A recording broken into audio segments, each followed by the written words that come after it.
Well, guys, here we go back again for another episode. I believe this is the third episode, probably more than that, maybe about four or five.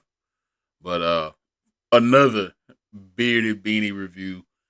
This time we're going to talk about Marvel Studios Shang Chi. Now, you can probably tell from the expression on my face, I'm actually happy to review this one for you, man. I got a suggestion from X-Man Gaming. I planned on doing this one a while back. I done watched it like two or three times already. Probably gonna end up watching it again now that I'm sitting here thinking about it.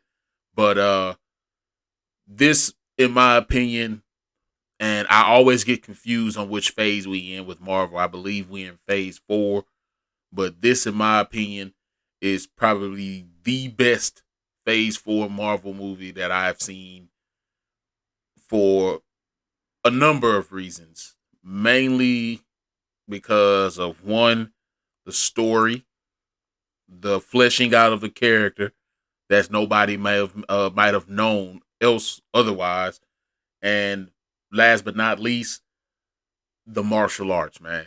Now, I'm your boy who spent his Saturday at mornings not just watching Saturday morning cartoons like X-Men and Spider-Man and Bobby's World and all that good stuff that used to come on Fox, but you keep me up in that past 10 and on into about 1 p.m. because I was sitting there watching Kung Fu movies. Man, I'm telling you, I love martial arts. I love all forms of martial arts, and I love what this movie did with martial arts. Now, there, of course, being a Marvel movie, it delivered. Most assuredly, it delivered.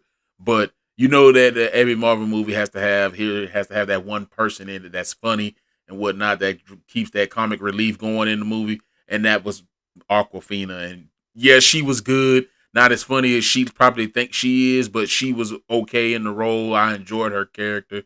I most definitely enjoyed Shang Chi, and I enjoyed his father, which I cannot remember his name right now off the top of my head. I want to say Wing Wei, but he was basically the real Mandarin from if you remember back in Iron Man 2 when well, not Iron Man 2, Iron Man 3, when the Mandarin came along and it turned out it was Bing Kingsley and whatnot, where they used that as canon in this movie. And again, guys, spoilers and all that ahead because this was a good one. I enjoyed it. But yeah, Shang Chi, they use that at Iron Man 3 premise as a little bit of a canon in this story to basically link it up, saying that Ben Kingsley's character was still alive. Trevor somebody was still alive, and he was in this movie.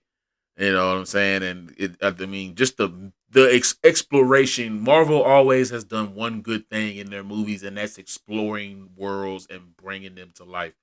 And what they did in Shang Chi was once again a masterpiece. It's kind of the same thing that happened with Doctor Strange when they brought him along. It's the kind of it was the same feeling of Black Panther when they brought Black Panther in. That same feeling of being able to see a new perspective of the Marvel universe on the big screen. For most of us, that's a you know fanboy nerd, whatever you want to call it. Wet dream to see these things come to fruition on the big screen for us to watch. And Shang Chi was no different. I wondered when they announced that they were going to make this movie, how they were going to do it, and how far they were going to take it as far as fighting and whatnot, the action. And they did not. They did not disappoint with this movie. Um, the I'm gonna just keep referring to him as the Mandarin, the main protagonist, Shang Chi's father. He was amazing. I enjoyed watching him. I know his name and whatnot, but I just can't remember it. But he's a legend in the kung fu world, and just being able to seeing how much time and how much passion they put into the choreography and the fighting and whatnot. That's what made me enjoy this the most. I could see that this felt like an authentic kung fu movie with a very good story to tell. And I like how they did. They didn't take a lot of time to flush out the characters, but they took more than enough time for me to understand where they were coming from. You know what I'm saying? And I liked the story of, you know, a somewhat story of redemption in the eyes of a son thing. You know what I'm saying? Like for uh, thousands and thousands of years, the Mandarin was has all this power. You know what I'm saying? At one point in his life, he had it all: perfect, the beautiful wife, two perfect children, and whatnot. And then they came along and were killed and whatever, and he had to put back on the 10 rings to reestablish who he was and whatever. And I like how they took each part of the movie from beginning to him already being established to finding that perfect harmony in his life to also losing that perfect harmony and making and using it to can further expand his empire to the point where even he drove his children away, which is what kind of why how Shang-Chi ended up in America and whatnot. But eventually, and down the line, through his pain and grieving, he was susceptible to the entities of other worlds because of the 10 rings, I'm assuming, which led to our final battle of him against Shang-Chi and the passing of the torch, if you will, which was amazing. And, the cut scene, the end cut scenes and all that. I know you've seen plenty of things online or whatever. But the end cut scenes are pretty much straightforward, hints to what's coming next.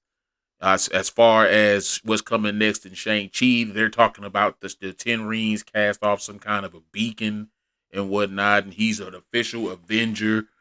And like it's a lot to take in. Plus the second end credit screen with Hulk, uh, or with no, the second end. I think was it the second end credit screen, or maybe I'm thinking about all the Hulk talk with all the She-Hulk stuff coming up and whatnot.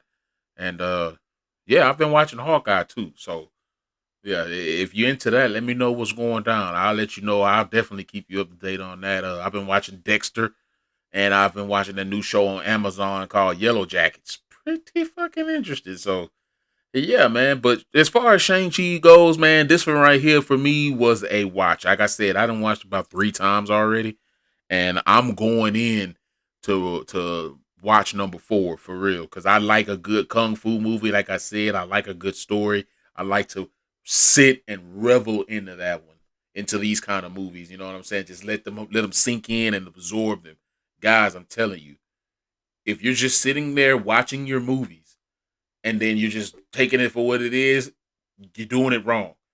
Go back and watch it again. And then if you need to, go back and watch it again and think about it. If a movie is that good, it'll have you thinking about certain parts in it that could lead to other things and bigger things, bigger, stories. That's what this movie does for me. I like to. I can't wait to see what they do next. I can't wait to see the 10 rings act in a different way that they have before in the comic books. And if anybody knows anything about the 10 rings in the comic books, you can understand where I'm coming from. This Shang-Chi was a good one. I recommend you would check this one out. I'm gonna go ahead and have to drop this a good 4.8 stars. Despite the fact that I'm not I don't dislike Aquafina, but things like that in these kind of movies, they could have been that could I don't know. I don't know. Maybe like I say, comic relief, girlfriend, whatever you want to call it. I don't know of her role. I think it just I don't know. His sister could have filled that role as far as I'm concerned. That's right, because he had a sister who we flushed out her story as well. Like, dude, we had Shang-Chi, we had the Mandarin, his sister, and pretty much Aquafina's story, which was her story was her mother would always beat her down for being nothing and not what she wanted her to be or whatever. And she just wanted to do what felt right in her life. So we kind of flushed that story out on the side as well. But between Shang-Chi, the dad, and the sister, that was more than enough for me. Plus the story with his mom and the secret enchanted place with the dragon and all that whole fight scene. Just it was absolutely phenomenal. Michelle Y'all was in here. Another kung fu legend. She was amazing. I mean, it was a good movie. You know what I mean? I recommend you check it out if you hadn't already. Um, Guys, I appreciate y'all for coming through, checking me out on another episode of Bearded Beanie Review. If you enjoyed this one, go ahead and smash that like button. Let me know what you got download next in the comments if you want me to watch. I've taken any suggestions, you know what I mean? So yeah, if you want my opinion on it, let me know what you want me to watch, man. Let me see anything else I can think of before I go ahead and end it here. Um, I don't know. Like I said, I've been watching Yellow Jackets, Dexter, and uh, I watched another show called Hellbound on Netflix. I think I mentioned that already. I mean, guys, like I say, I watch movies, I watch shows, I watch TV. Let me know what you want me to talk about, guys. I'm your man, Bearded Beanie Brother. This has been another episode of Bearded Beanie Reviews, and I'm out. Y'all have a good one. Peace.